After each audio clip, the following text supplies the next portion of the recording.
تو اب مشہور یہ ایسا ہی ہے، لوگ جاتے ہیں بنایا ہوا کہ مسجد القبلتین، اور کہتے ہیں یہاں حضور علیہ السلام گئے تھے بنو حارثہ کے گھر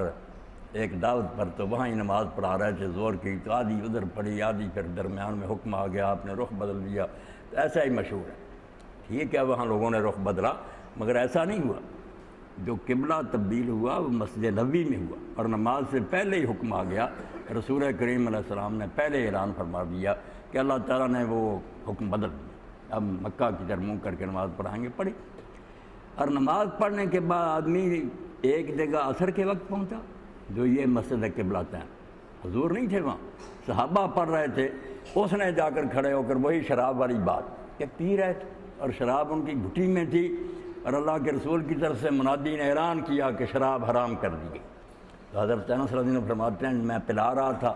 بس جس کے ہاتھ میں پیالہ تھا اسی وقت اس نے نیچے گرا دیا، جو منہ میں تھا وہ قید کر دی۔ اسی طرح ہوا کہ اس صحابی نے جو نماز پڑھ کر گیا تھا ان کو پڑھ کے کہا کہ لوگو قبلہ بدل گیا، کسی نے چھان بین نہیں کی، کوئی پتہ نہیں کیا، وہ نماز میں ہی گھوم گئے۔